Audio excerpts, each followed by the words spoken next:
che onda sul cesso arriba las manos, caballo moreno penetra tu barrio, le enseñó.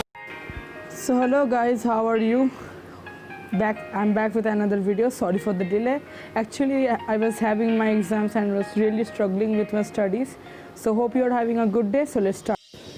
So in my first video, I talked about El Dorado. In my second video, I talked about the origin of short stories. Now in this video, we are going to take a look in the birth of one of the most influential empires in the history of India.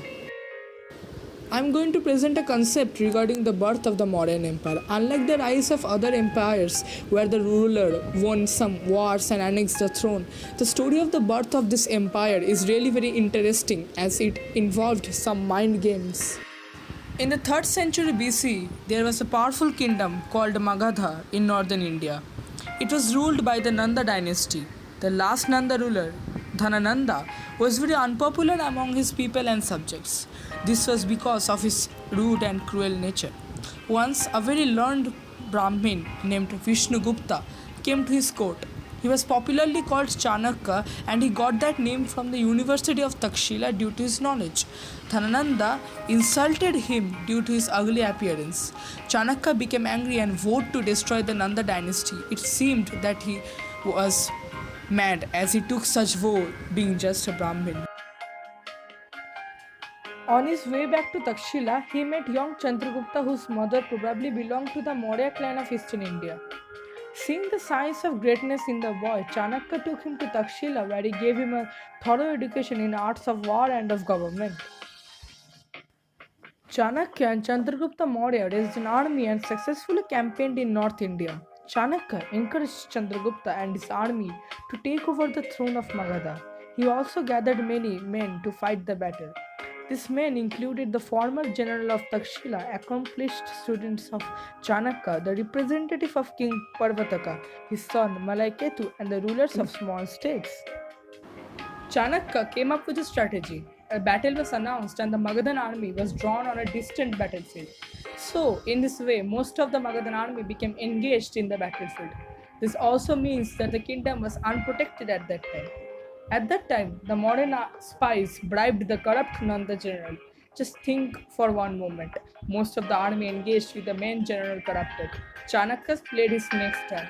The Nanda general was asked to create a situation of civil war in the country. So did he. Amidst all such problems, a civil war emerged which costed the life of the heir to the throne. Now think in a very practical manner. Place yourself in the place of Dhanananda, the king of the most influential kingdoms of India. Few days back, you were one of the most powerful person in the country and everyone feared you.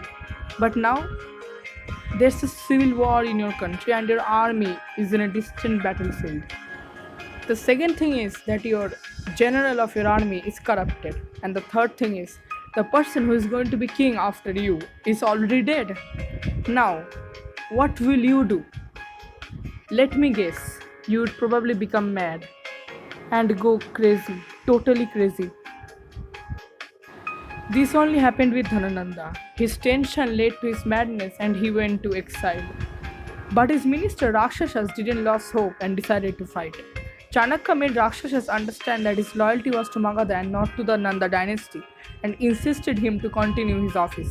Chanakya knew that Rakshasas was the most ablest minister in Magadha, that is why he wanted him to serve Chandragupta Maurya. Chanakya also told Rakshasas that if he chose to fight, then Magadha would be destroyed. Chanakya also managed to win over popular sentiment. Chandragupta Maurya was installed as the new king of Magadha.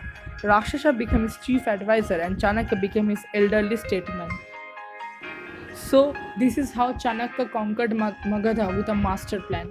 According to me, he is the most intellectual figure in Indian history. His guidelines are in Chanakya Niti and Arthashastra. I hope you found this video helpful and educational. So like it, share with your friends and subscribe my channel and don't forget to press the bell icon to get notifications. So seeing you later in the next video.